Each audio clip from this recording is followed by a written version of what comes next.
Let's bring in Mathilde Vu now, who joins me from Nairobi. She's Advocacy Manager for Sudan at the Norwegian Refugee Council. Welcome to you, Mathilde.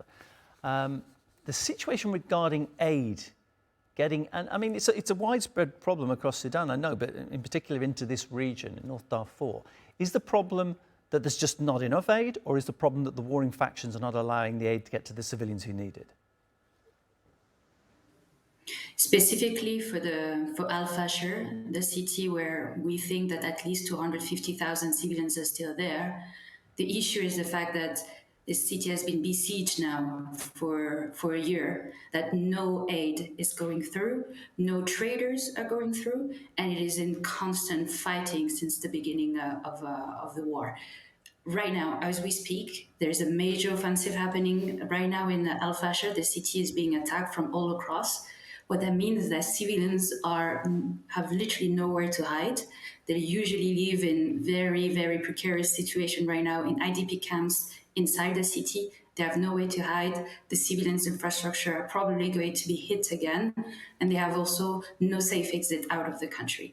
And so, out of the city, sorry. And so, in those circumstances, there's literally no aid that can come in. I mean, the situation you're explaining, where people can't even actually just leave. If there was aid available outside of El-Fasher, they couldn't get to it. What's being done internationally to help these civilians who are effectively imprisoned? Absolutely, it's a death trap. It's a death trap where, the fact that no aid is going and no markets are functioning means that whatever is left inside the city is just getting outrageously expensive. Just as an example, my organization is trying to support local responders in El-Fasher at the moment. Today, just sending $5,000 in El-Fasher means that you can only provide one meal for 1,200 people. That's it. 3 months ago, we were able to at least provide the same amount of people with at least one meal for a week. And right now, outside of El-Fasher, we, just like the Norwegian Refugee Council and other organizations, are positioned. We are receiving people who are fleeing El-Fasher on a daily basis. At least 1,000 people are reaching, for example, the city of Tawila, where we are working. But the needs are overwhelming. People arrive there in conditions that are horrendous. They've risked their life. They've been starved for a year.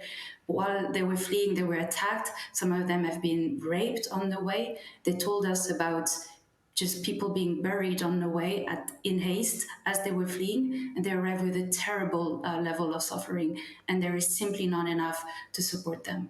Are there any plans in action for any governments around the world to send in forces, any kind of peacekeeping troops, to try and intervene, to try and find some kind of exit strategy for the people trapped?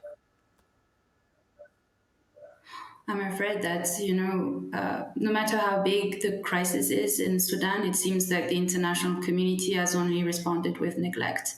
There hasn't been, a moment where the international community came as one at very high level to stop the fighting, to make sure that assistance reaches the people, that the civilians are being protected, that schools are not being hit, hospitals are not being hit. There's just, the suffering of Sudanese has just been met with silence, to be honest, from the international community, and we haven't seen such initiative at all, despite 2.5 years of extreme fighting and extreme suffering.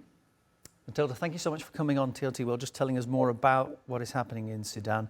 My guest, Mathilde Vu, Advocacy Manager for Sudan at the Norwegian Refugee Council.